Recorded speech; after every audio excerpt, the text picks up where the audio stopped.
जो गुरु की आज्ञा का पालन करता है, उनके इशारों को समझता है, उनकी आज्ञा में अपने प्राण समर्पित किए हैं, उसके अंदर संपूर्ण भागवतिक सद्गुण प्रकाशित हो जाते हैं। इसलिए उद्धत ना हो, नम्र रहो, चपल ना हो, शांति स्थिर रहो, मायावी मत बनो, सरल रहो, कोई नौटंकी नाटक नहीं, कौतूहली मत बनो, गंभीर रहो, किसी का तिरस्कार मत करो, सबको सम्मान दो, किसी से क्रोध वार्ता मत करो, क्षमा करो, अपने मित्रता का व्यवहार सुरक्षित रखो, शास्त्र का अध्ययन करो, पर शास्त्र के ज्ञान का घमंड मत करो।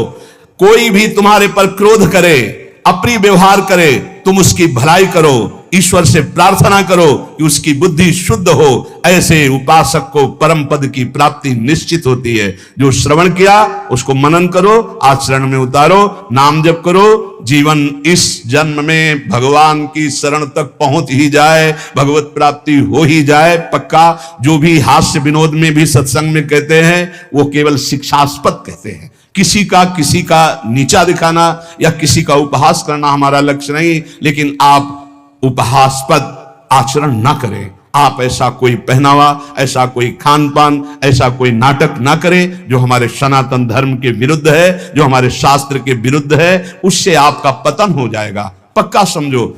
बहुत बड़ा प्रभाव होता है सात्विक आहार, सात्विक भेष, सात्विक चिंतन, इससे बहुत उन्नति होती। और असात्विक आहार, असात्विक भेष, असात्विक मन माने आचरण, इनसे बहुत पतन हो जाता है। इतना पतन हो जाता है, आप सोचो, जिन माता पिता परिवार को प्राणों से अधिक प्यार किया जाता है, बुद्धि भ्रष्ट हो जाती है, काम से पीड़ित होकर वो अपने परिवार के गले काट देता है, भाग जाता है दूसरे पुरुष के साथ या दूसरी स्त्री। ये क्या बुद्धि भ्रष्ट हो गई? जिनकी पूजा करनी चाहिए उनकी हत्या कर देते हैं, जिनको हमें शीश पर आज्ञा उनके शीश उतार लेते हैं। ये बुद्धि भ्रष्ट हो जाती है। आप देख लो, समाज में देख लो क्या हो रहा है। इसीलिए हम अगर विनोद में भी कोई बात कहते हैं तो तुम्हारे मंगल के लिए कहते हैं। किसी को कभी कुछ चुभे, कभी कुछ कोई शब्द चुभे, उसका विचार करना वो बहुत ही कड़वा होगा, लेकिन आपको स्वस्थ करने लायक होगा।